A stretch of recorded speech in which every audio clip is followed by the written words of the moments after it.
নমস্কার। এই মুহূর্তের বিশেষ গুরুত্বপূর্ণ খবর। অভিষেক বন্দ্যোপাধ্যায়ের কপ্টারে আয়কর তল্লাশির বিষয়ে রিপোর্ট চাইল নির্বাচন কমিশন। জেলা নির্বাচনী আধিকারিকের কাছে রিপোর্ট চেয়েছে কমিশন। সোমবার সাংবাদিক বৈঠকে জানালেন অতিরিক্ত মুখ্য নির্বাচনী আধিকারিক অরিন্দম নিয়োগী। কমিশন জানিয়েছেন, ওই দিন পুরো ঘটনার বিবরণ জানতে চাওয়া হয়েছে জেলা নির্বাচনী আধিকারিকের কাছে। সোমবার ভোট প্রচারের হলদিয়ার উদ্দেশ্যে রওনা দেওয়ার আগে অভিষেক বন্দ্যোপাধ্যায়ের হেলিকপ্টারে পরিদর্শনে যান নির্বাচন কমিশনের ফ্লাইং স্কোয়াডের ৩ সদস্য। তার আগে রবিবারও অভিষেকের হেলিকপ্টারে আয়কর তল্লাশি চলেছিল। সোমবার দুপুর 12টা নাগাদ বেহালা ফ্লাইং ক্লাবে দাঁড়িয়েছিল হেলিকপ্টারটি। সেই সময় একটি গাড়িতে চেপে কমিশনের ৩ প্রতিনিধি সেখানে যান।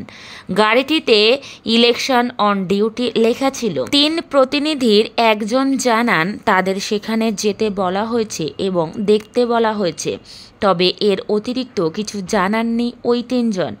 যদিও কমিশন সূত্রের খবর, এটা রুটিন নজরদারি। আকাশপথে ভোট প্রচারে যাওয়া সব নেতাদের ক্ষেত্রেই এই নিয়ম মেনে চলা হয়।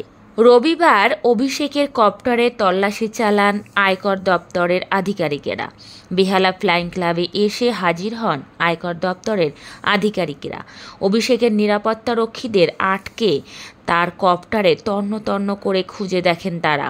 যদিও অভিষেক জানিয়েছেন তল্লাশিতে কিছুই মেলেনি।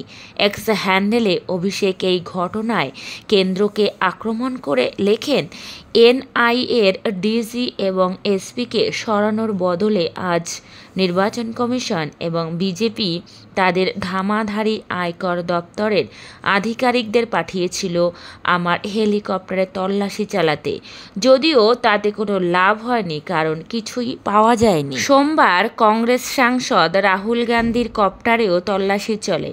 সংবাদ সংস্থা পিটিআই জানিয়েছে, সোমবার নিজের কেন্দ্র কেরলের ওয়েনারে যাওয়ার পথে রাহুলের কপ্টারে তল্লাশি চালান নির্বাচন কর্মীরা।